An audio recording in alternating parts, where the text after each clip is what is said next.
श्री गणेशाय नमः। श्री नवदुर्गायै नमः। अथ देव्याः कवचम्। ॐ अस्य श्री चण्डी कवचस्य ब्रह्मा ऋषिः अनुष्टुप् छन्दः। चामुण्डा देवता अङ्गन्या शोक्त मातरो बीजं दिग्बन्ध देवतास्तत्त्वं श्री जगदम्बा प्रत्यर्थे सप्तशती पाठं गत्वेन जपे विनियोगः। ॐ नमश्चण्डिकायै। मार्कण्डेय उवाच ॐ यद्गुह्यं परमं लोके सर्वरक्षाकरं नृणां यन्यकस्यचिदाख्यातं तन्मे ब्रूहि पितामह। ब्रह्मोवाच अस्ति गुह्यतमं विप्र सर्वभूतोपकारकं देव्यास्तु कवचं पुण्यं तक्षसृष्णु महामुने। प्रथमं शैलपुत्री च द्वितीयं ब्रह्मचारिणी तृतीयं चन्द्रघण्टेति कूष्माण्डेति चतुर्थकं पंचमं स्कन्दमातेति षष्ठं कात्यायनीति च सप्तमं कालरात्रीति महागौरीति चाष्टकं नवमं सिद्धिदात्रीं च नवदुर्गाः प्रकीर्तिताः। उक्त्यानि एतानि नामानि ब्रह्मणैव महात्मना अग्निना दह्यमानस्तु शत्रु मध्ये गतो रणे विषमे दुर्गमे चैव भयार्ताः शरणं गताः न तेषां जायते किञ्चित् अशुभं रणसङ्कटे नापदं तस्य पश्यामि शोकदुःखभयं नहि यस्तु भक्त्या स्मृता नूनं तेषा वृद्धिः प्रजायते। ये त्वां स्मरन्ति देवेशि रक्षसे तान्न संशयः प्रेतसंस्था तु चामुण्डा वाराही महिषासना ऐन्द्री गजसमारूढा वैष्णवी गरुडासना माहेश्वरी वृषारूढा कौमारी शिखिवाहना लक्ष्मीः पद्मसना देवी पद्महस्ता हरिप्रियाः श्वेतरूपधरा देवी ईश्वरी वृषवाहना ब्राह्मी हंस समारूढ़ा सर्वाभरणभूषिता इत्येता मातरः सर्वाः सर्वयोगसमन्विताः नानाभरणशोभाढ्या नानारत्नोपशोभिता दृश्यन्ते रथमारूढा देव्यः क्रोधसमाकुलाः शङ्खं चक्रं गदां शक्तिं हलं च मूसलायुधं खेटकं तोमरं चैव परशुं पाशमेव च कुन्तायुधं त्रिशूलं च सारङ्गमायुधमुत्तमं दैत्यानां देहनाशाय भक्तानां भयाय च धारयन्तायुधानित्थं देवानां च हिताय वै नमस्तेस्तु महारौद्रे महाघोरपराक्रमे महाबले महोत्साहे महाभयविनाशिनी त्राहि मां देवी दुष्प्रक्षे शत्रूणां भयवर्धिनी राज्ञां रक्षतु मामेन्द्री अग्नेयाम अग्निदेवता दक्षिणेवतु वाराही नैऋत्यां खड्गधारिणी कृत्तिक्यां वारुणी रक्षेत् वायव्यां मृगवाहिनी उदित्यां पातु कौमारी ऐशान्यां शूलधारिणी ऊर्ध्वं ब्राह्मणी मे रक्षेत् धस्ताद् वैष्णवी तथा एवं 10 दिशो रक्षेत् चामुण्डा शववाहना जया मे चाग्रतः पातु विजया पातु पृष्ठतः अजिता वाम पार्श्वे तु दक्षिणे चापराजिताः शिखामुद्योतिनि रक्षेत् उमा मूर्धनि व्यवस्थिता मालाधरी ललाटे च भूर्वो रक्षेद् यशस्विनी त्रिनेत्रा च भ्रुवोर्मध्ये यमघण्टा च नासिके शङ्खनि चक्षुषोर्मध्ये श्रोत्रयोर्द्वारवासिनी कपोलौ कलिका रक्षेत् कर्णमूले तु साङ्करी नासिकायां सुगन्धा च उत्तरोष्ठे च चर्चिका अधरे चामृतकला जिह्वायां च सरस्वती दन्तान् रक्षतु कौमारी कण्ठदेशे तु चण्डिका घण्टिकां चित्रघण्टा च महामाया च तालुके कामाक्षी चिबुकं रक्षेत् वाचं मे सर्वमङ्गला ग्रीवायां भद्रकाली च पृष्ठवंशे धनुर्धरी नीलग्रीवा बहि कण्ठे नलिकां नलकूबरी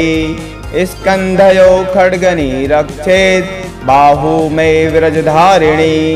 हस्तयोर्दण्डनी रक्षेत् अम्बिका चाङ्गुलीषु च नखाङ्क्षुलेश्वरी रक्षेत् कुक्षो रक्षेत् कुलेश्वरी स्तनो रक्षेन् महादेवी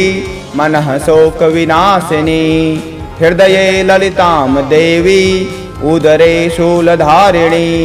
नाभौ च कामिनी रक्षेत् गुह्यं गुह्येश्वरी तथा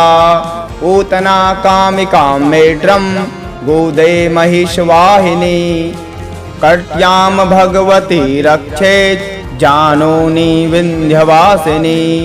जङ्घे महाबला रक्षेत् सर्वकामप्रदायिनी गुल्फयोर्नारसिंही च पादपृष्ठे तु तैजसी पादाङ्गुलीषु श्रीरक्षेत् पादाधस्तलवासिनी नखान् द्रष्टा कराली च केशांश चैवोर्ध्वकेशिनी रोमकूपेषु कौबेरी त्वचं वागीश्वरी तथा रक्तमञ्जावसा मांस अन्यस्थीमेन्दांसि पार्वती अन्त्राणि कालरात्रिश्च पित्तं च मुकुटेश्वरी पद्मावती पद्मकोशे कफे चूडामणिस्तथा ज्वालामुखी नखज्वालाम् अभेदः सर्वसन्धिषु शुक्रं ब्रह्मणि मे रक्षेत् छायां छत्रेश्वरी तथा अहङ्कारं मनोबुद्धिं रक्षेन्मे धर्मधारिणी प्राणापानौ तथा व्यान उदानं च समानकं वज्रहस्ता च मे रक्षेत् प्राणं कल्याणशोभना रसे रूपे च गन्धे च शब्दे स्पर्शे च योगिनी सत्वं राजस्तमश्चैव रक्षे नारायणी सदा आयु रक्षतु वाराही धर्मं रक्षतु वैष्णवी यशः कीर्तिं च लक्ष्मीं च धनं विद्यां च चक्रिणी गोत्रमिन्द्राणि मे रक्षेत् पशून् मे रक्ष चण्डिके पुत्रान् रक्षेन् महालक्ष्मीर्भार्यां रक्षतु भैरवी पन्थानं सुपन्था रक्षेन् मार्गं क्षेमकरी तथा राजद्वारे महालक्ष्मीर्विजया सर्वत्र स्थिता रक्षाहीनं तु यतः स्थानं वर्जितं कवचेन तु तत्सर्वं रक्ष मे देवी जयन्ती पापनाशिनी पदमेकं न गच्छेतु यदिच्छेतु शुभ आत्मनः कवचेनावृतो नित्यं यत्र यत्रैव गच्छति तत्र तत्रार्थलाभश्च विजयः सार्वकामिकः यं यं चिन्तयते कामं तं तं प्राप्नोति निश्चितं परम् ऐश्वर्यम् अतुलं प्राप्स्यते भूतले पुमान् निर्भयो जायते मतर्यः सङ्ग्रामेष्वपराजितः त्रैलोक्ये तु भवेत् पूज्यः कवचेनावृतः पुमान् इदं तु देव्याः कवचं देवानामपि दुर्लभम् यः पठेत् प्रियतो नित्यं त्रिसन्ध्यं श्रद्धयान्वितः दैवी कला भवेत् तस्य त्रैलोक्येष्वपराजितः जीवेत वर्षशतं साङ्ग्रम् अपमृत्यु विवर्जिताः नाशयन्ति व्याधयः सर्वे लूता विस्फोटकादयः स्थावरं जङ्गमं चैव कृत्रिमं चापि यद्विषम् अभिचाराणि सर्वाणि मन्त्रयन्त्राणि भूतले भूचराः खेचराश्चैव जलजाश्च चोपदेशिकाः सहजा कुल्जा माला डाकिनी शाकिनी तथा अन्तरिक्षचरा घोरा डाकिन्यश्च महाबलाः ग्रहभूतपिशाचाश्च यक्षगन्धर्वराक्षसाः ब्रह्मराक्षसवेतालाः कूष्माण्डा भैरवादयः नश्यन्ति दर्शनातस्य कवचै हृदि संस्थिते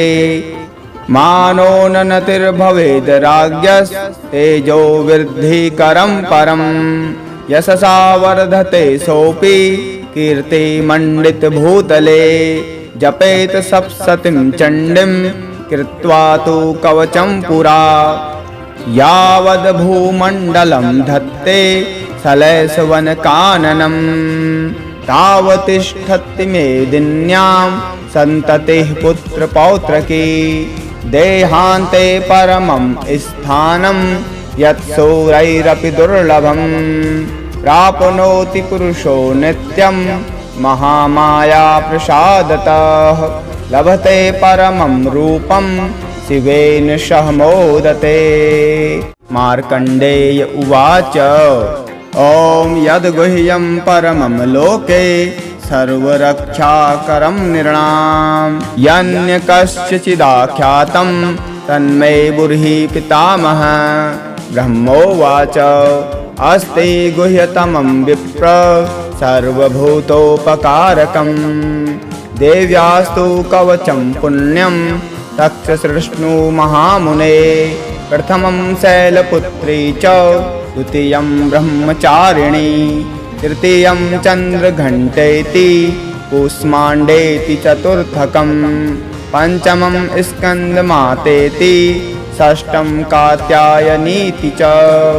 सप्तमं कालरात्रीति महागौरीति चाष्टकं नवमं सिद्धिदात्रीं च नवदुर्गाः प्रकीर्तिताः उक्त्यानि एतानि नामानि ब्रह्मणैव महात्मना अग्निना दह्यमानस्तु शत्रु मध्ये गतो रणे विषमे दुर्गमे चैव भयार्ताः शरणं गताः न तेषां जायते किञ्चित् अशुभं रणसङ्कटे नापदं तस्य पश्यामि शोकदुःखभयं नहि यस्तु भक्त्या स्मृता नूनं तेषा वृद्धिः प्रजायते ये त्वां स्मरन्ति देवेशि रक्षसे तान्न संशयः प्रेतसंस्था तु चामुण्डा वाराही महिषासना ऐन्द्री गजसमारूढा वैष्णवी गरुडासना माहेश्वरी वृषारूढा कौमारी शिखिवाहना लक्ष्मीः पद्मसना देवी पद्महस्ता हरिप्रियाः श्वेतरूपधरा देवी ईश्वरी वृषवाहना ब्राह्मी हंससमारूढा सर्वाभरणभूषिता इत्येता मातरः सर्वाः सर्वयोगसमन्विताः नानाभरणशोभाढ्या नानारत्नोपशोभिता दृश्यन्ते रथमारूढा देव्यः क्रोधसमाकुलाः शङ्खं चक्रं गदां शक्तिं हलं च मूसलायुधं खेटकं तोमरं चैव परशुं पाशमेव च कुन्तायुधं त्रिशूलं च सारङ्गमायुधमुत्तमं दैत्यानां देहनाशाय भक्तानां भयाय च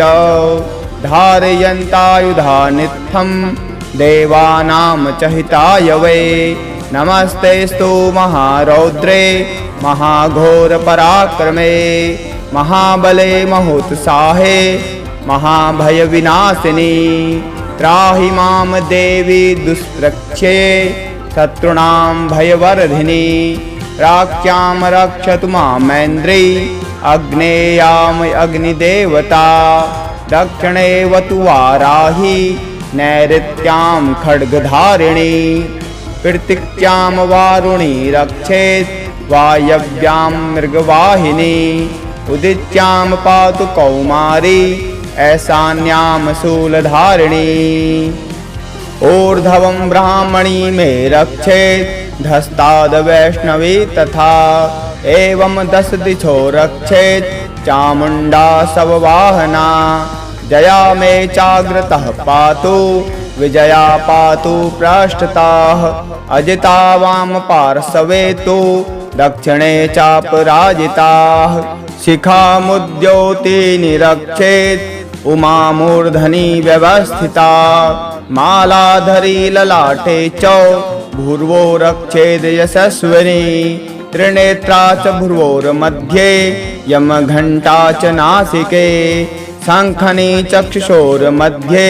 श्रोत्रयोर्द्वारवासिनी कपोलौ कलिका रक्षेत् कर्णमूले तु शाङ्करी नासिकायां सुगन्धा च उत्तरोष्ठे च चर्चिका अधरे चामृतकला जिह्वायां च सरस्वती दन्तान् रक्षतु कौमारी कण्ठदेशे तु चण्डिका घण्टिकां चैत्रघण्टा च महामाया च तालुके कामाक्षी चिबुकं रक्षेत् वाचं मे सर्वमङ्गला ग्रीवायां भद्रकाली च पृष्ठवंशे धनुर्धरी नीलग्रीवा बहि कण्ठे नलिकां नलकूबरी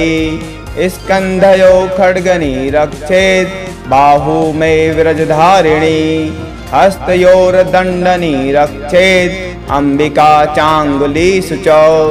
नखाङ्क्षुलेश्वरी रक्षेत् कुक्षो रक्षेत् कुलेश्वरी स्तनो रक्षेन् महादेवी मनः शोकविनाशिनी हृदये ललितां देवी उदरे शूलधारिणी नाभौ च कामिनी रक्षेत् गुह्यं गुह्येश्वरी तथा पूतना कामिकां मेढ्रं गोदे महिषवाहिनी कट्यां भगवती रक्षेत् जानूनी विन्ध्यवासिनी जङ्घे महाबला रक्षेत् सर्वकामप्रदायिनी गुल्फयोर्नारसिंही च पादपृष्ठे तु तैजसी पादाङ्गुलीषु श्रीरक्षेत् पादाधस्तलवासिनी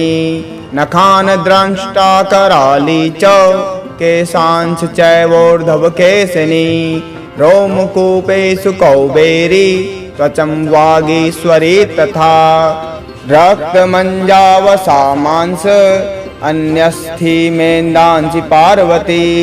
अन्त्राणि कालरात्रिश्च पित्तं च मुकुटेश्वरी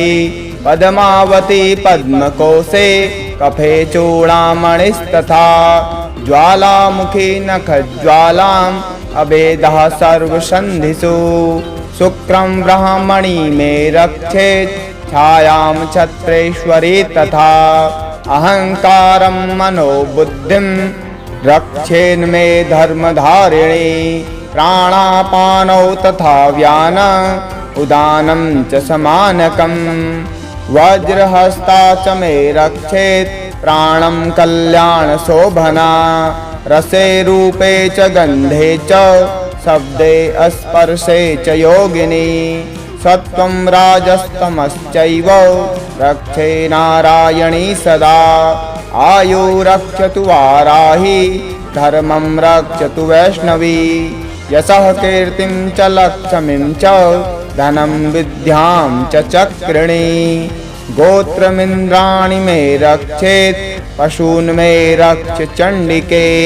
पुत्रान् रक्षेन् महालक्ष्मीर्भार्यां रक्षतु भैरवी पन्थानं सुपन्था रक्षेन् मार्गं क्षेमकरी तथा राजद्वारे महालक्ष्मीर्विजया सर्वत्र स्थिता रक्षाहीनं तु यतः स्थानं वर्जितं कवचेन तु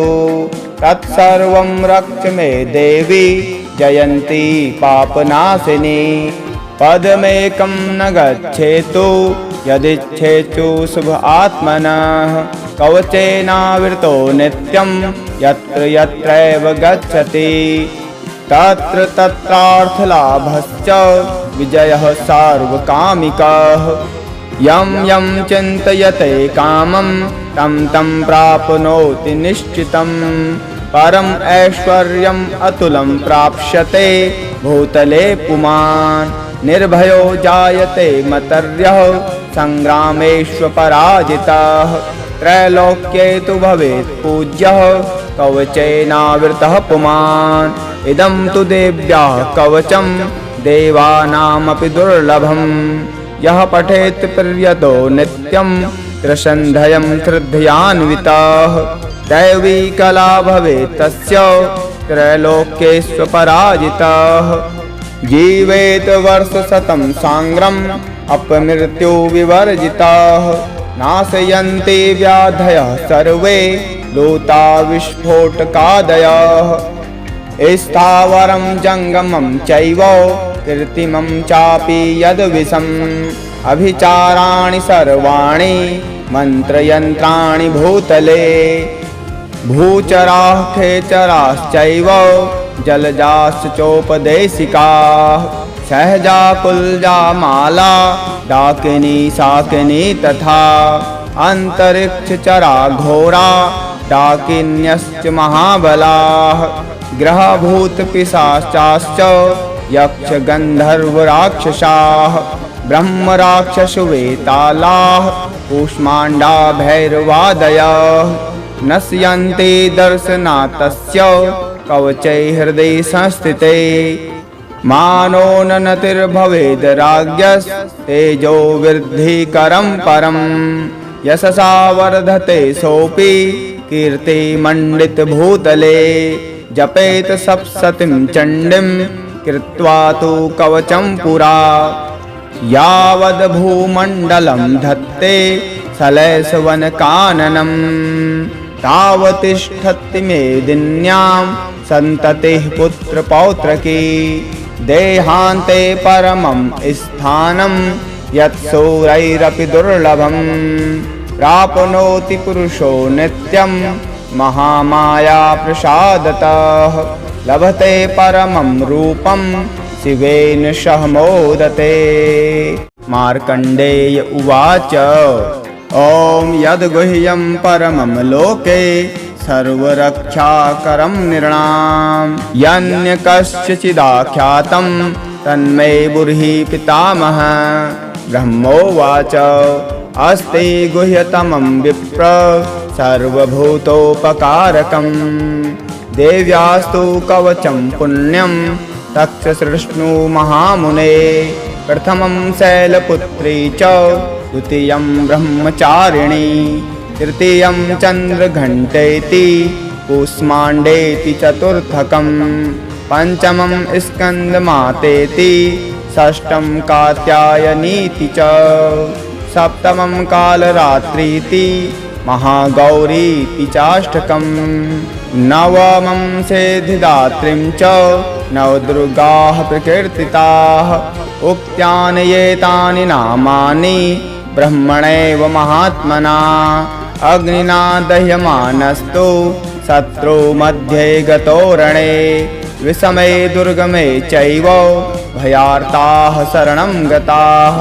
न तेषां जायते किञ्चित् अशुभं रणसङ्कटे नापदं तस्य पश्यामि शोकदुःखभयं नहि यस्तु भक्त्या स्मृता नूनं तेषा वृद्धिः प्रजायते ये त्वां स्मरन्ति देवेशि रक्षसे तान्न संशयः प्रेतसंस्था तु चामुण्डा वाराही महिषासना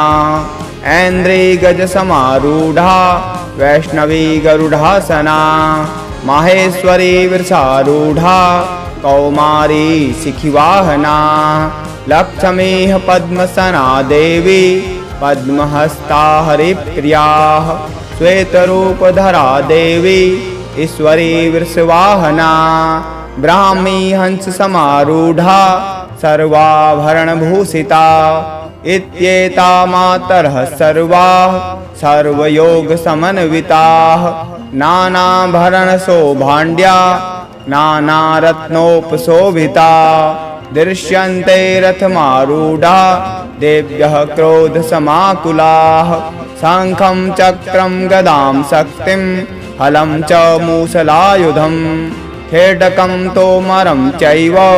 परशुं पाशमेव च कुन्तायुधं त्रिशूलं च सारङ्गमायुधमुत्तमम् दैत्यानां देहनाशाय भक्तानां भयाय च धारयन्तायुधानित्थं देवानां च हिताय वै नमस्तेस्तु महारौद्रे महाघोरपराक्रमे महाबले महोत्साहे महाभयविनाशिनी त्राहि मां देवी दुष्प्रक्ष्ये शत्रूणां भयवर्धिनी राख्यां रक्षतु मामेन्द्री अग्नेयाम अग्निदेवता दक्षिणेवतु वाराही नैऋत्यां खड्गधारिणी कृत्तिक्यां वारुणी रक्षेत् वायव्यां मृगवाहिनी उदित्यां पातु कौमारी ऐशान्यां शूलधारिणी ऊर्ध्वं ब्राह्मणी मे रक्षेत् धस्ताद वैष्णवी तथा एवं 10 दिशो रक्षेत् चामुण्डा शववाहना जया मे चाग्रतः पातु विजया पातु पृष्ठतः अजिता वाम पार्श्वे तु दक्षिणे चापराजिताः शिखामुद्योतिनि रक्षेत् उमा मूर्धनि व्यवस्थिता मालाधरी ललाटे च भूर्वो रक्षेद् यशस्विनी त्रिनेत्रा च भ्रुवोर्मध्ये यमघण्टा च नासिके शङ्खनी चक्षुषोर्मध्ये श्रोत्रयोर्द्वारवासिनी कपोलौ कलिका रक्षेत् कर्णमूले तु शाङ्करी नासिकायां सुगन्धा च उत्तरोष्ठे च चर्चिका अधरे चामृतकला जिह्वायां च सरस्वती दन्तान् रक्षतु कौमारी कण्ठदेशे तु चण्डिका घण्टिकां चैत्रघण्टा च महामाया च तालुके कामाक्षी चिबुकं रक्षेत् वाचं मे सर्वमङ्गला ग्रीवायां भद्रकाली च पृष्ठवंशे धनुर्धरी नीलग्रीवा बहि कण्ठे नलिकां नलकूबरी स्कन्धयो खड्गनी रक्षेत् बाहू मे व्रजधारिणी हस्तयोर्दण्डनी रक्षेत् अम्बिका चाङ्गुलीषु च नखाङ्क्षुलेश्वरी रक्षेत् कुक्षो रक्षेत् कुलेश्वरी स्तनो रक्षेन् महादेवी मनः शोकविनाशिनी हृदये ललितां देवी उदरे शूलधारिणी नाभौ च कामिनी रक्षेत् गुह्यं गुह्येश्वरी तथा पूतना कामिकां मेढ्रं गोदे महिषवाहिनी कट्यां भगवती रक्षेत् जानूनी विन्ध्यवासिनी जङ्घे महाबला रक्षेत् सर्वकामप्रदायिनी गुल्फयोर्नारसिंही च पादपृष्ठे तु तैजसी पादाङ्गुलीषु श्रीरक्षेत् पादाधस्तलवासिनी नखान् द्रष्टा कराली च केशांश चैवोर्ध्वकेशिनी रोमकूपेषु कौबेरी त्वचं वागीश्वरी तथा रक्तमञ्जावसा मांस अन्यस्थीमेन्दांसि पार्वती अन्त्राणि कालरात्रिश्च पित्तं च मुकुटेश्वरी पद्मावती पद्मकोशे कफे चूडामणिस्तथा ज्वालामुखी नखज्वालाम् अभेदः सर्वसन्धिषु शुक्रं ब्रह्मणि मे रक्षेत् छायां छत्रेश्वरी तथा अहंकारं मनोबुद्धिं रक्षेन्मे धर्मधारिणी प्राणापानौ तथा व्यान उदानं च समानकम् वज्रहस्ता च मे रक्षेत् प्राणं कल्याणशोभना रसे रूपे च गन्धे च शब्दे स्पर्शे च योगिनी सत्वं राजस्तमश्चैव रक्षे नारायणी सदा आयु रक्षतु वाराही धर्मं रक्षतु वैष्णवी यशः कीर्तिं च लक्ष्मीं च धनं विद्यां च चक्रिणी गोत्रमिन्द्राणि मे रक्षेत् पशून् मे रक्ष चण्डिके पुत्रान् रक्षेन् महालक्ष्मीर्भार्यां रक्षतु भैरवी पन्थानं सुपन्था रक्षेन् मार्गं क्षेमकरी तथा राजद्वारे महालक्ष्मीर्विजया सर्वत्र स्थिता रक्षाहीनं तु यतः स्थानं वर्जितं कवचेन तु तत्सर्वं रक्ष मे देवी जयन्ती पापनाशिनी पदमेकं न गच्छेतु यदिच्छेतु शुभ आत्मनः कवचेनावृतो नित्यं यत्र यत्रैव गच्छति तत्र तत्रार्थलाभश्च विजयः सार्वकामिकः यं यं चिन्तयते कामं तं तं प्राप्नोति निश्चितं परम ऐश्वर्यम् अतुलं प्राप्स्यते भूतले पुमान् निर्भयो जायते मतर्यः संग्रामेष्वपराजितः त्रैलोक्ये तु भवेत् पूज्यः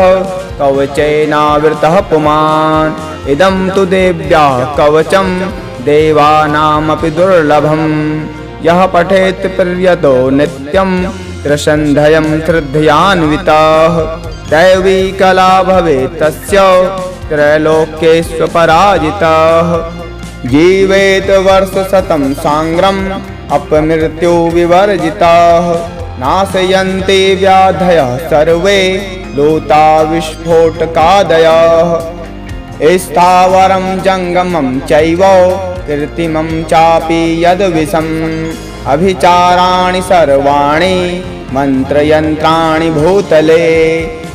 भूचराः खेचराश्चैव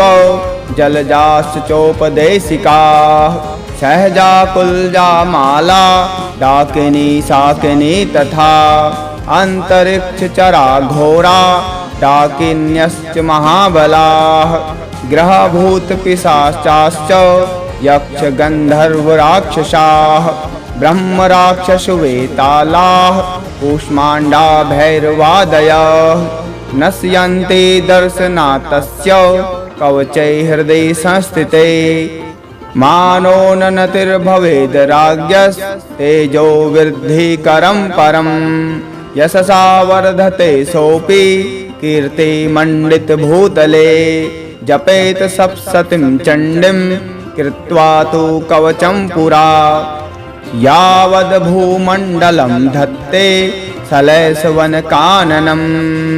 तावतिष्ठति मेदिन्यां सन्ततिः पुत्रपौत्रकी देहान्ते परमं स्थानं यत्सूरैरपि दुर्लभं प्राप्नोति पुरुषो नित्यं महामाया प्रसादतः लभते परमं रूपं शिवेन सह मोदते। मार्कण्डेय उवाच ॐ यद्गुह्यं परमं लोके सर्वरक्षाकरं नृणां यन्यकस्यचिदाख्यातं तन्मे ब्रूहि पितामह। ब्रह्मोवाच अस्ति गुह्यतमं विप्र सर्वभूतोपकारकं देव्यास्तु कवचं पुण्यं तक्षसृष्णु महामुने। प्रथमं शैलपुत्री च द्वितीयं ब्रह्मचारिणी तृतीयं चन्द्रघण्टेति कूष्माण्डेति चतुर्थकं पञ्चमं स्कन्दमातेति षष्ठं कात्यायनीति च सप्तमं कालरात्रीति महागौरीति चाष्टकम् नवमं सिद्धिदात्रीं च नवदुर्गाः प्रकीर्तिताः उक्त्यानि एतानि नामानि ब्रह्मणैव महात्मना अग्निना दह्यमानस्तु शत्रु मध्ये गतो रणे विषमे दुर्गमे चैव भयार्ताः शरणं गताः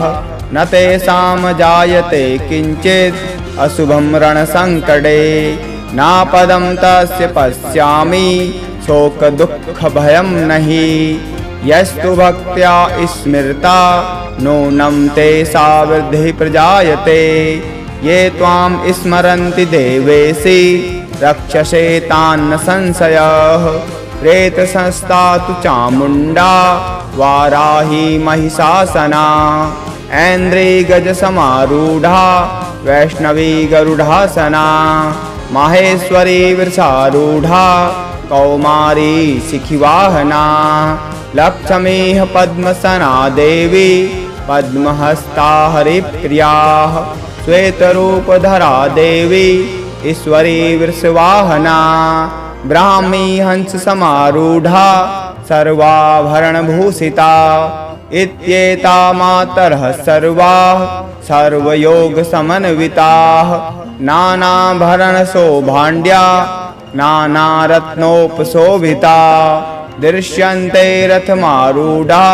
देव्यः क्रोधसमाकुलाः शङ्खं चक्रं गदां शक्तिं हलं च मूसलायुधं खेटकं तोमरं चैव परशुं पाशमेव च कुन्तायुधं त्रिशूलं च सारङ्गमायुधमुत्तमं दैत्यानां देहनाशाय भक्तानां भयाय च धारयन्तायुधानित्थं देवानां च हिताय वै नमस्तेस्तु महारौद्रे महाघोरपराक्रमे महाबले महोत्साहे महाभयविनाशिनी त्राहि मां देवी दुष्प्रक्षे शत्रूणां भयवर्धिनी राज्ञां रक्षतु मामेन्द्री अग्नेयाम् अग्निदेवता दक्षिणेवतु वाराही नैऋत्यां खड्गधारिणी पृथिव्यां वारुणी रक्षेत् वायव्यां मृगवाहिनी उदित्यां पातु कौमारी ऐशान्यां शूलधारिणी ऊर्ध्वं ब्राह्मणी मे रक्षेत् धस्ताद् वैष्णवी तथा एवं 10 दिशो रक्षेत् चामुण्डा शववाहना जया मे चाग्रतः पातु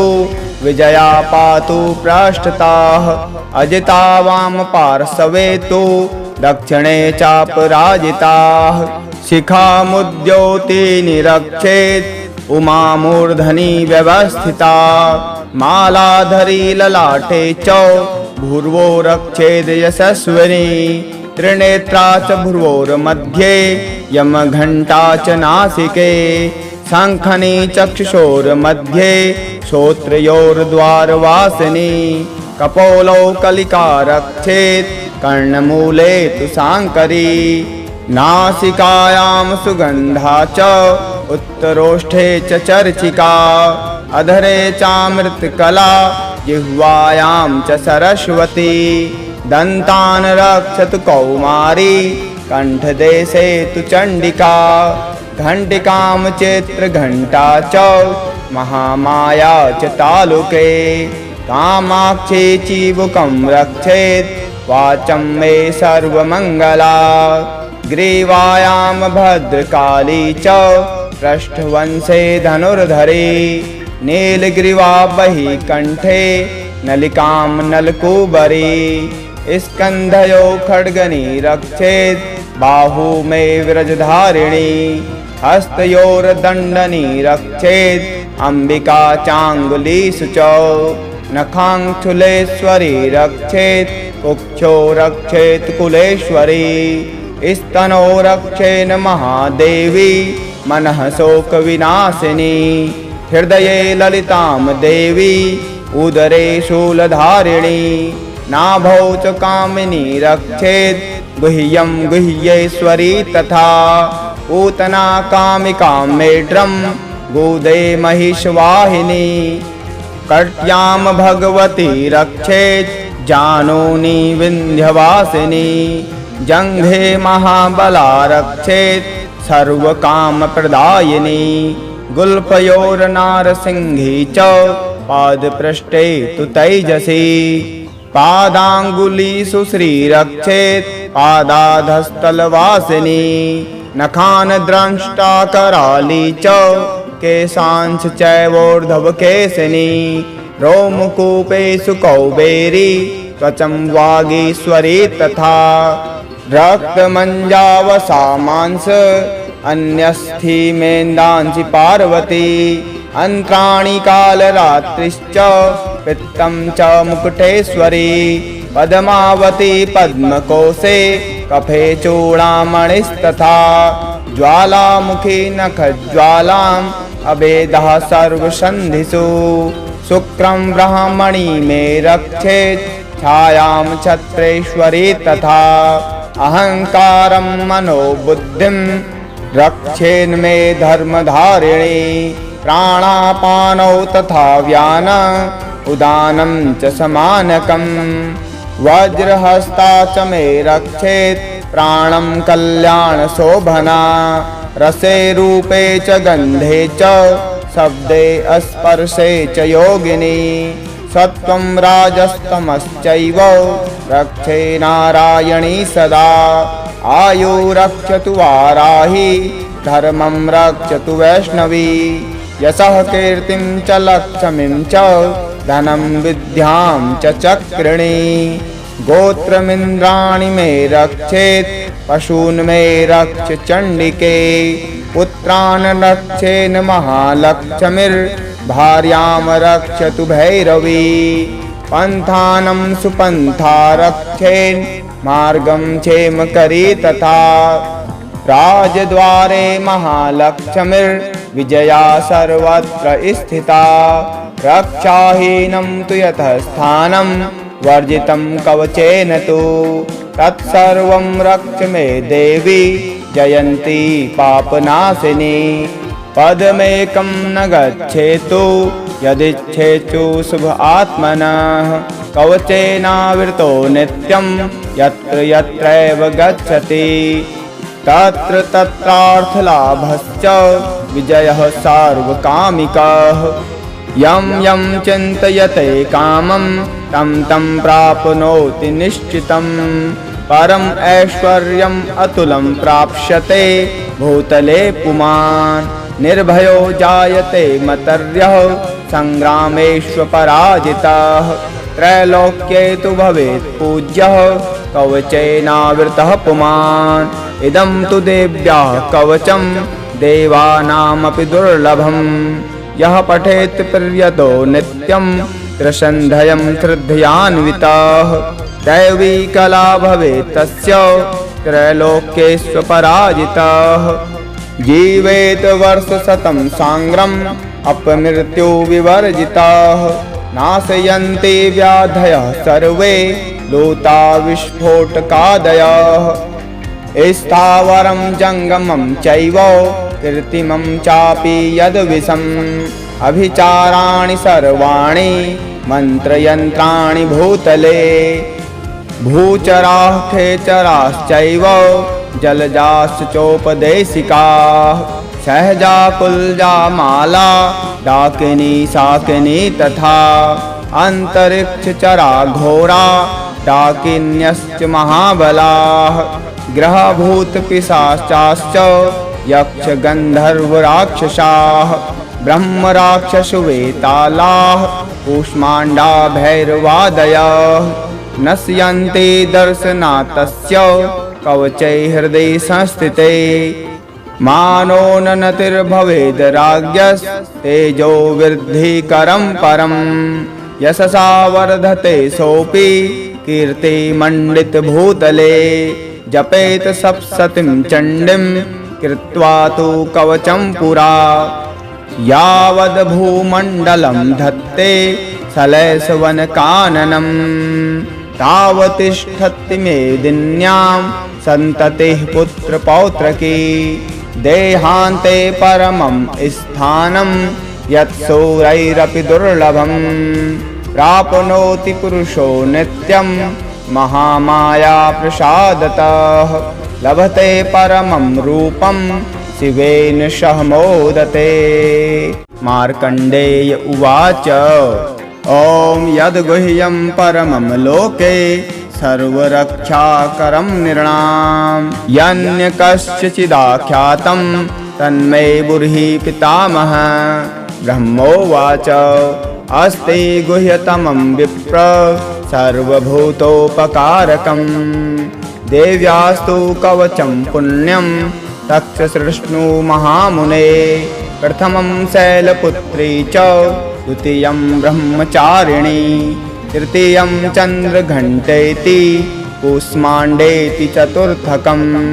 पञ्चमं स्कन्दमातेति षष्ठं कात्यायनीति च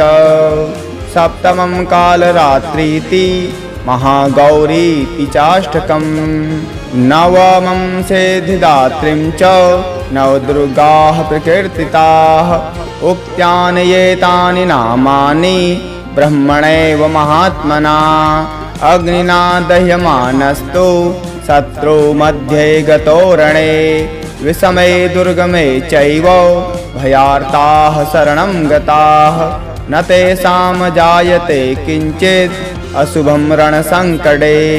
नापदं तस्य पश्यामि शोकदुःखभयं नहि यस्तु भक्त्या स्मृता नूनं तेषा वृद्धिः प्रजायते ये त्वां स्मरन्ति देवेशि रक्षसे तान्न संशयः प्रेतसंस्था तु चामुण्डा वाराही महिषासना ऐन्द्री गजसमारूढा वैष्णवी गरुडासना माहेश्वरी वृषारूढा कौमारी शिखिवाहना लक्ष्मीः पद्मसना देवी पद्महस्ता हरिप्रियाः श्वेतरूपधरा देवी ईश्वरी वृषवाहना ब्राह्मी हंससमारूढा सर्वाभरणभूषिता इत्येता मातरः सर्वाः सर्वयोगसमन्विताः नानाभरणशोभाढ्या नानारत्नोपशोभिता दृश्यन्ते रथमारूढा देव्यः क्रोधसमाकुलाः शङ्खं चक्रं गदां शक्तिं हलं च मूसलायुधं खेटकं तोमरं चैव परशुं पाशमेव च कुन्तायुधं त्रिशूलं च सारङ्गमायुधमुत्तमं दैत्यानां देहनाशाय भक्तानां भयाय च धारयन्तायुधानित्थं देवानां च हिताय वै नमस्तेस्तु महारौद्रे महाघोरपराक्रमे महाबले महोत्साहे महाभयविनाशिनी त्राहि मां देवी दुष्प्रक्षे शत्रूणां भयवर्धिनी राज्ञां रक्षतु मामेन्द्री अग्नेयाम् अग्निदेवता दक्षिणेवतु वाराही नैऋत्यां खड्गधारिणी पृथिव्यां वारुणी रक्षेत् वायव्यां मृगवाहिनी उदित्यां पातु कौमारी ऐशान्यां शूलधारिणी ऊर्ध्वं ब्राह्मणी मे रक्षेत् धस्ताद् वैष्णवी तथा एवं 10 दिशो रक्षेत् चामुण्डा शववाहना जया मे चाग्रतः पातु विजया पातु पृष्ठतः अजिता वाम पार्श्वे तु दक्षिणे चापराजिताः शिखामुद्योतिनी रक्षेत् उमा मूर्धनि व्यवस्थिता मालाधरी ललाटे च भूर्वो रक्षेद् यशस्विनी त्रिनेत्रा च भ्रुवोर्मध्ये यमघण्टा च नासिके शङ्खनी चक्षुषोर्मध्ये श्रोत्रयोर्द्वारवासिनी कपोलौ कलिका रक्षेत् कर्णमूले तु शाङ्करी नासिकायां सुगन्धा च उत्तरोष्ठे च चर्चिका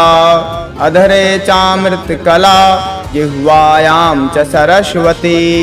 दन्तान् रक्षतु कौमारी कण्ठदेशे तु चण्डिका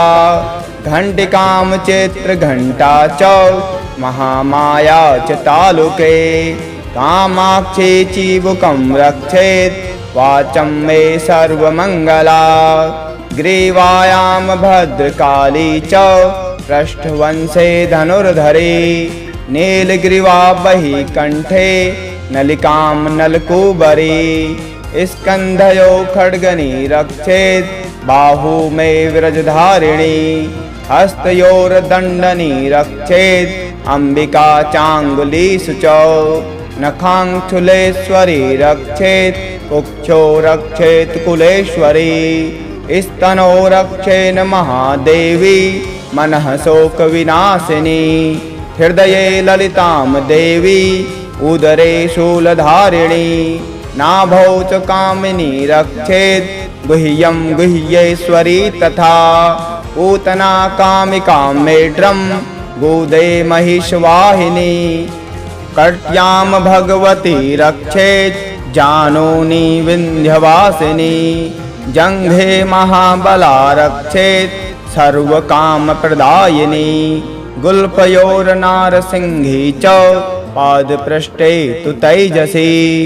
पादाङ्गुलीषु श्रीरक्षेत् पादाधस्तलवासिनी नखान् द्रष्टा कराली च केशांश चैवोर्ध्वकेशिनी रोमकूपेषु कौबेरी त्वचं वागीश्वरी तथा रक्तमञ्जावसा मांस अन्यस्थीमेन्दांसि पार्वती अन्त्राणि कालरात्रिश्च पित्तं च मुकुटेश्वरी पद्मावती पद्मकोशे कफे चूडामणिस्तथा ज्वालामुखी नखज्वालाम् अभेदः सर्वसन्धिषु शुक्रं ब्रह्मणि मे रक्षेत् छायां छत्रेश्वरी तथा अहङ्कारं मनोबुद्धिं रक्षेन्मे धर्मधारिणी प्राणापानौ तथा व्यान उदानं च समानकम् वज्रहस्ता च मे रक्षेत् प्राणं कल्याणशोभना रसे रूपे च गन्धे च शब्दे स्पर्शे च योगिनी सत्त्वं राजस्तमश्चैव रक्षे नारायणी सदा आयु रक्षतु वाराही धर्मं रक्षतु वैष्णवी यशः कीर्तिं च लक्ष्मीं च धनं विद्यां च चक्रिणी गोत्रमिन्द्राणि मे रक्षेत् पशून् मे रक्ष चण्डिके पुत्रान् रक्षेन् महालक्ष्मीर्भार्यां रक्षतु भैरवी पन्थानं सुपन्था रक्षेन् मार्गं क्षेमकरी तथा राजद्वारे महालक्ष्मीर्विजया सर्वत्र स्थिता रक्षाहीनं तु यतः स्थानं वर्जितं कवचेन तु तत्सर्वं रक्ष मे देवी जयन्ती पापनाशिनी पदमेकं न गच्छेतु यदिच्छेचु शुभ आत्मनः कवचेनावृतो नित्यं यत्र यत्रैव गच्छति तत्र तत्रार्थलाभश्च विजयः सार्वकामिकः यं यं चिन्तयते कामं तं तं प्राप्नोति निश्चितं परम ऐश्वर्यम् अतुलं प्राप्स्यते भूतले पुमान् निर्भयो जायते मतर्यः संग्रामेष्वपराजितः त्रैलोक्ये तु भवेत् पूज्यः कवचेनावृतः पुमान् इदं तु देव्याः कवचं देवानामपि दुर्लभम् यः पठेत् प्रियतो नित्यं त्रिसन्ध्यं श्रद्धयान्वितः दैवी कला भवेत् तस्य त्रैलोक्येष्वपराजितः जीवेत् वर्षशतं साङ्ग्रम् अपमृत्यु विवर्जितः नाशयन्ति व्याधयः सर्वे लूता विस्फोटकादयः स्थावरं जङ्गमं चैव कृत्रिमं चापि यद्विषम् अभिचाराणि सर्वाणि मन्त्रयन्त्राणि भूतले भूचराः खेचराश्चैव जलजाश्च चोपदेशिकाः सहजा कुलजा माला डाकिनी शाकिनी तथा अन्तरिक्षचरा घोरा डाकिन्यश्च महाबलाः ग्रहभूतपिशाचाश्च यक्षगन्धर्वराक्षसाः ब्रह्मराक्षसवेतालाः कूष्माण्डा भैरवादयः नश्यन्ते दर्शनातस्य कवचै हृदये संस्थिते मानो नतिर्भवेद् राज्ञस्तेजो वृद्धिकरं परम् यशसा वर्धते सोऽपि कीर्तिमण्डितभूतले जपेत सप्तशतीं चण्डीं कृत्वा तु कवचं पुरा यावद्भूमण्डलं धत्ते सलयसवनकाननं तावतिष्ठति मेदिन्यां सन्ततिः पुत्रपौत्रकी देहान्ते परमं स्थानं यत्सूरैरपि दुर्लभम् प्राप्नोति पुरुषो नित्यं महामाया प्रसादतः लभते परमं रूपं शिवेन सह मोदते। मार्कण्डेय उवाच ॐ यद्गुह्यं परमं लोके सर्वरक्षाकरं नृणां यन्यकश्चिदाख्यातं तन्मे बुर्हि पितामहः ब्रह्मोवाच अस्ति गुह्यतमं विप्र सर्वभूतोपकारकं देव्यास्तु कवचं पुण्यं तक्षसृष्णु महामुने प्रथमं शैलपुत्री च द्वितीयं ब्रह्मचारिणी तृतीयं चन्द्रघण्टेति कूष्माण्डेति चतुर्थकं पञ्चमं स्कन्दमातेति षष्ठं कात्यायनीति च सप्तमं कालरात्रीति महागौरीति चाष्टकं नवमं सिद्धिदात्रीं च नवदुर्गाः प्रकीर्तिताः उक्त्यानि एतानि नामानि ब्रह्मणैव महात्मना अग्निना दह्यमानस्तु शत्रु मध्ये गतो रणे विषमे दुर्गमे चैव भयार्ताः शरणं गताः न तेषां जायते किञ्चित् अशुभं रणसङ्कटे नापदं तस्य पश्यामि शोकदुःखभयं नहि यस्तु भक्त्या स्मृता नूनं तेषा वृद्धिः प्रजायते ये त्वां स्मरन्ति देवेशि रक्षसे तान्न संशयः प्रेतसंस्था तु चामुण्डा वाराही महिषासना ऐन्द्री गजसमारूढा वैष्णवी गरुडासना माहेश्वरी वृषारूढा कौमारी शिखिवाहना लक्ष्मीः पद्मसना देवी पद्महस्ता हरिप्रियाः श्वेतरूपधरा देवी ईश्वरी वृषवाहना ब्राह्मी हंससमारूढा सर्वाभरणभूषिता इत्येता मातरः सर्वाः सर्वयोगसमन्विताः नानाभरणशोभाढ्या नानारत्नोपशोभिता दृश्यन्ते रथमारूढा देव्यः क्रोधसमाकुलाः शङ्खं चक्रं गदां शक्तिं हलं च मूसलायुधं खेटकं तोमरं चैव परशुं पाशमेव च कुन्तायुधं त्रिशूलं च सारङ्गमायुधमुत्तमम् दैत्यानां देहनाशाय भक्तानां भयाय च धारयन्तायुधानित्थं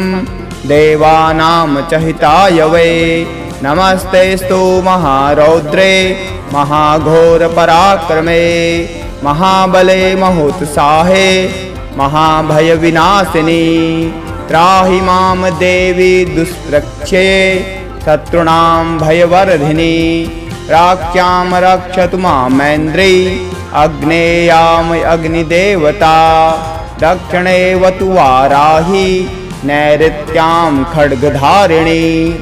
पृथिव्यां वारुणी रक्षेत् वायव्यां मृगवाहिनी उदित्यां पातु कौमारी ऐशान्यां शूलधारिणी ऊर्ध्वं ब्राह्मणी मे रक्षेत् धस्ताद् वैष्णवी तथा एवं 10 दिशो रक्षेत् चामुण्डा शववाहना जया मे चाग्रतः पातु विजया पातु पृष्ठतः अजिता वाम पार्श्वे तु दक्षिणे चापराजिताः शिखामुद्योतिनि रक्षेत् उमा मूर्धनि व्यवस्थिता मालाधरी ललाटे च भूर्वो रक्षेद् यशस्विनी त्रिनेत्रा च भ्रुवोर्मध्ये यमघण्टा च नासिके शङ्खनी चक्षुषोर्मध्ये श्रोत्रयोर्द्वारवासिनी कपोलो कलिका रक्षेत् कर्णमूले तु शाङ्करी नासिकायां सुगन्धा च उत्तरोष्ठे च चर्चिका अधरे चामृतकला जिह्वायां च सरस्वती दन्तान् रक्षतु कौमारी कण्ठदेशे तु चण्डिका घण्टिकां चित्रघण्टा च महामाया च तालुके कामाक्षी चिबुकं रक्षेत् वाचं मे सर्वमङ्गला ग्रीवायां भद्रकाली च पृष्ठवंशे धनुर्धरी नीलग्रीवा बहि कण्ठे नलिकां नलकूबरी स्कन्धयो खड्गनी रक्षेत् बाहू मे व्रजधारिणी हस्तयोर्दण्डनी रक्षेत् अम्बिका चाङ्गुलीषु च नखाङ्क्षुलेश्वरी रक्षेत् कुक्षो रक्षेत् कुलेश्वरी स्तनो रक्षेन् महादेवी मनः शोकविनाशिनी हृदये ललितां देवी उदरे शूलधारिणी नाभौ च कामिनी रक्षेत् गुह्यं गुह्येश्वरी तथा पूतना कामिकां मेढ्रं गोदे महिषवाहिनी कट्यां भगवती रक्षेत् जानूनी विन्ध्यवासिनी जङ्घे महाबला रक्षेत् सर्वकामप्रदायिनी गुल्फयोर्नारसिंही च पादपृष्ठे तु तैजसी पादाङ्गुलीषु श्रीरक्षेत् पादाधस्थलवासिनी नखान् द्रष्टा कराली च केशांश चैवोर्ध्वकेशिनी रोमकूपेषु कौबेरी त्वचं वागीश्वरी तथा रक्तमञ्जावसा मांस अन्यस्थीमेन्दांसि पार्वती अन्त्राणि कालरात्रिश्च पित्तं च मुकुटेश्वरी पद्मावती पद्मकोशे कफे चूडामणिस्तथा ज्वालामुखी नखज्वालाम् अभेदः सर्वसन्धिषु शुक्रं ब्रह्मणि मे रक्षेत् छायां छत्रेश्वरी तथा अहङ्कारं मनोबुद्धिं रक्षेन्मे धर्मधारिणी प्राणापानौ तथा व्यान उदानं च समानकम् वज्रहस्ता च मे रक्षेत् प्राणं कल्याणशोभना रसे रूपे च गन्धे च शब्दे स्पर्शे च योगिनी सत्वं राजस्तमश्चैव रक्षे नारायणी सदा आयु रक्षतु वाराही धर्मं रक्षतु वैष्णवी यशः कीर्तिं च लक्ष्मीं च धनं विद्यां च चक्रिणी गोत्रमिन्द्राणि मे रक्षेत् पशून् मे रक्ष चण्डिके पुत्रान् रक्षेन् महालक्ष्मीर्भार्यां रक्षतु भैरवी पन्थानं सुपन्था रक्षेन् मार्गं क्षेमकरी तथा राजद्वारे महालक्ष्मीर्विजया सर्वत्र स्थिता रक्षाहीनं तु यतः स्थानं वर्जितं कवचेन तु तत्सर्वं रक्ष मे देवी जयन्ती पापनाशिनी पदमेकं न गच्छेतु यदिच्छेचु शुभ आत्मनः कवचेनावृतो नित्यं यत्र यत्रैव गच्छति तत्र तत्रार्थलाभश्च विजयः सार्वकामिकः यं यं चिन्तयते कामं तं तं प्राप्नोति निश्चितं परम ऐश्वर्यम् अतुलं प्राप्स्यते भूतले पुमान् निर्भयो जायते मतर्यः संग्रामेष्वपराजितः त्रैलोक्ये तु भवेत् पूज्यः कवचेनावृतः पुमान् इदं तु देव्याः कवचं देवानामपि दुर्लभम् यः पठेत् प्रियतो नित्यं त्रिसन्ध्यं श्रद्धयान्वितः दैवी कला भवेत् तस्य त्रैलोक्येष्वपराजितः जीवेत वर्षशतं साङ्ग्रम् अपमृत्यु विवर्जितः नाशयन्ति व्याधयः सर्वे लूता विस्फोटकादयः स्थावरं जङ्गमं चैव कृत्रिमं चापि यद्विषम् अभिचाराणि सर्वाणि मन्त्रयन्त्राणि भूतले भूचराः खेचराश्चैव जलजाश्च चोपदेशिकाः सहजा कुलजा माला डाकिनी शाकिनी तथा अन्तरिक्षचरा घोरा डाकिन्यश्च महाबलाः ग्रहभूतपिशाचाश्च यक्षगन्धर्वराक्षसाः ब्रह्मराक्षसवेतालाः कूष्माण्डा भैरवादयः नश्यन्ति दर्शनात् कवचै हृदये संस्थिते मानो नतिर्भवेद् राज्ञस्तेजो वृद्धिकरं परं यशसा वर्धते सोऽपि कीर्तिमण्डितभूतले जपेत सप्तशतीं चण्डीं कृत्वा तु कवचं पुरा यावद् भूमण्डलं धत्ते सलयसवनकाननं तावतिष्ठति मेदिन्यां सन्ततिः पुत्रपौत्रकी देहान्ते परमं स्थानं यत्सूरैरपि दुर्लभं प्राप्नोति पुरुषो नित्यं महामाया प्रसादतः लभते परमं रूपं शिवेन सह मोदते। मार्कण्डेय उवाच ॐ यद्गुह्यं परमं लोके सर्वरक्षाकरं नृणां यन्यकस्यचिदाख्यातं तन्मे ब्रूहि पितामह। ब्रह्मोवाच अस्ति गुह्यतमं विप्र सर्वभूतोपकारकं देव्यास्तु कवचं पुण्यं तक्षसृष्णु महामुने प्रथमं शैलपुत्री च द्वितीयं ब्रह्मचारिणी तृतीयं चन्द्रघण्टेति कूष्माण्डेति चतुर्थकं पञ्चमं स्कन्दमातेति षष्ठं कात्यायनीति च सप्तमं कालरात्रीति महागौरीति चाष्टकं नवमं सिद्धिदात्रीं च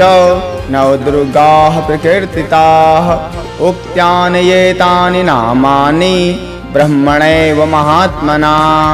अग्निना दह्यमानस्तु शत्रु मध्ये गतो रणे विषमे दुर्गमे चैव भयार्ताः शरणं गताः न तेषां जायते किञ्चित् अशुभं रणसङ्कटे नापदं तस्य पश्यामि शोकदुःखभयं नहि यस्तु भक्त्या स्मृता नूनं तेषा वृद्धिः प्रजायते ये त्वां स्मरन्ति देवेशि रक्षसे तान्न संशयः प्रेतसंस्था तु चामुण्डा वाराही महिषासना ऐन्द्री गजसमारूढा वैष्णवी गरुडासना माहेश्वरी वृषारूढा कौमारी शिखिवाहना लक्ष्मीः पद्मसना देवी पद्महस्ता हरिप्रियाः श्वेतरूपधरा देवी ईश्वरी वृषवाहना ब्राह्मी हंस समारूढ़ा सर्वाभरणभूषिता इत्येता मातरः सर्वाः सर्वयोगसमन्विताः नानाभरणशोभाढ्या नानारत्नोपशोभिता दृश्यन्ते रथमारूढा देव्यः क्रोधसमाकुलाः शङ्खं चक्रं गदां शक्तिं हलं च मूसलायुधं खेटकं तोमरं चैव परशुं पाशमेव च कुन्तायुधं त्रिशूलं च सारङ्गमायुधमुत्तमम् दैत्यानां देहनाशाय भक्तानां भयाय च धारयन्तायुधानित्थं देवानां च हिताय वै नमस्तेस्तु महारौद्रे महाघोरपराक्रमे महाबले महोत्साहे महाभयविनाशिनी त्राहि मां देवी दुष्प्रक्षे शत्रूणां भयवर्धिनी राज्ञां रक्षतु मामेन्द्री अग्नेयाम अग्निदेवता दक्षिणेवतु वाराही नैऋत्यां खड्गधारिणी कृत्तिक्यां वारुणी रक्षेत् वायव्यां मृगवाहिनी उदित्यां पातु कौमारी ऐशान्यां शूलधारिणी ऊर्ध्वं ब्राह्मणी मे रक्षेत् धस्ताद् वैष्णवी तथा एवं 10 दिशो रक्षेत् चामुण्डा शववाहना जया मे चाग्रतः पातु विजया पातु पृष्ठतः अजिता वाम पार्श्वे तु दक्षिणे चापराजिताः शिखामुद्योतिनी रक्षेत् उमा मूर्धनि व्यवस्थिता मालाधरी ललाटे च भूर्वो रक्षेद् यशस्विनी त्रिनेत्रा च भ्रुवोर्मध्ये यमघण्टा च नासिके शङ्खनी चक्षुषोर्मध्ये श्रोत्रयोर्द्वारवासिनी कपोलौ कलिका रक्षेत् कर्णमूले तु शाङ्करी नासिकायां सुगन्धा च उत्तरोष्ठे च चर्चिका अधरे चामृतकला जिह्वायां च सरस्वती दन्तान् रक्षतु कौमारी कण्ठदेशे तु चण्डिका घण्टिकां चित्रघण्टा च महामाया च तालुके कामाक्षी चिबुकं रक्षेत् वाचं मे सर्वमङ्गला ग्रीवायां भद्रकाली च पृष्ठवंशे धनुर्धरी नीलग्रीवा बहि कण्ठे नलिकां नलकूबरी स्कन्धयो खड्गनी रक्षेत् बाहू मे विरजधारिणी हस्तयोर्दण्डनी रक्षेत् अम्बिका चाङ्गुलीषु च नखाङ्क्षुलेश्वरी रक्षेत् कुक्षो रक्षेत् कुलेश्वरी स्तनो रक्षेन् महादेवी मनः शोकविनाशिनी हृदये ललितां देवी उदरे शूलधारिणी नाभौ च कामिनी रक्षेत् गुह्यं गुह्येश्वरी तथा पूतना कामिकां मेढ्रं गोदे महिषवाहिनी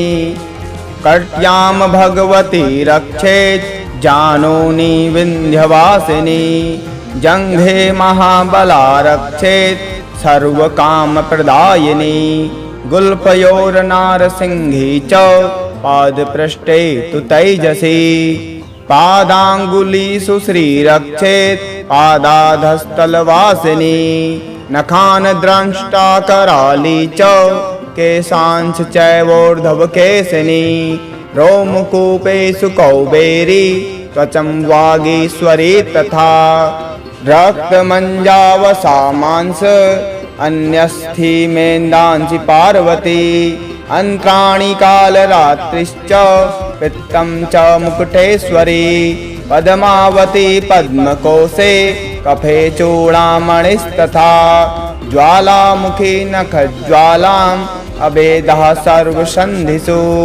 शुक्रं ब्रह्मणि मे रक्षेत् छायां छत्रेश्वरी तथा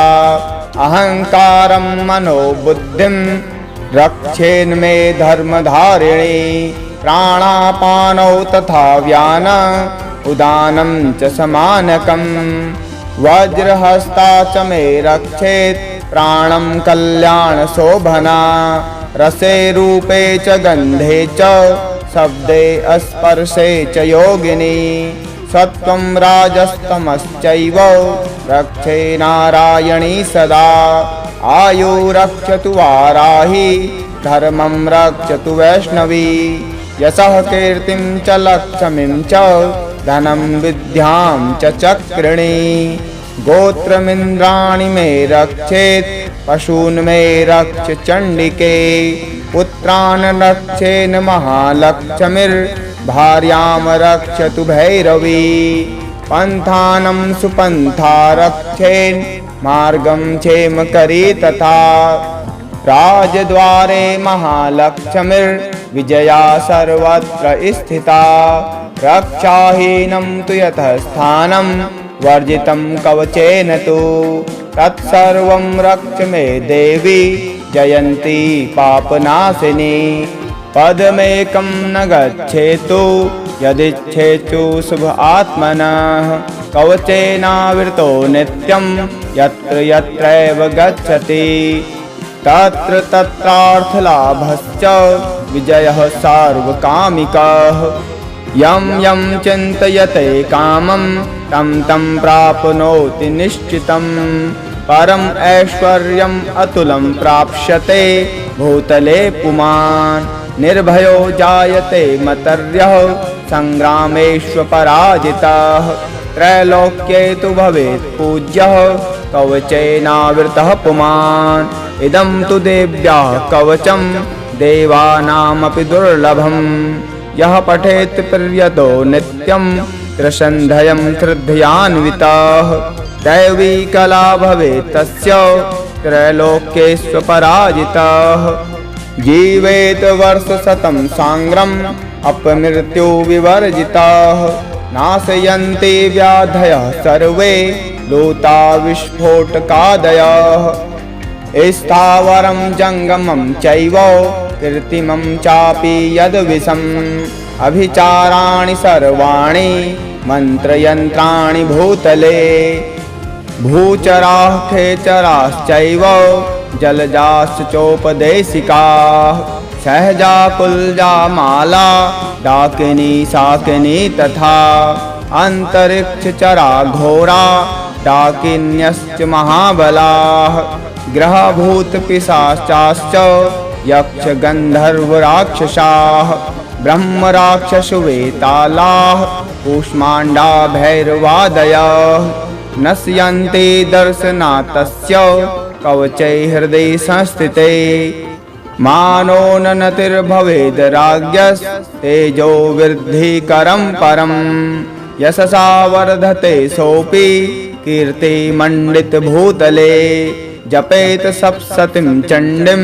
कृत्वा तु कवचं पुरा यावद्भूमण्डलं धत्ते सलयसवनकाननं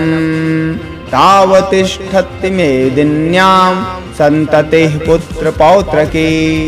देहान्ते परमं स्थानं यत्सूरैरपि दुर्लभं प्राप्नोति पुरुषो नित्यं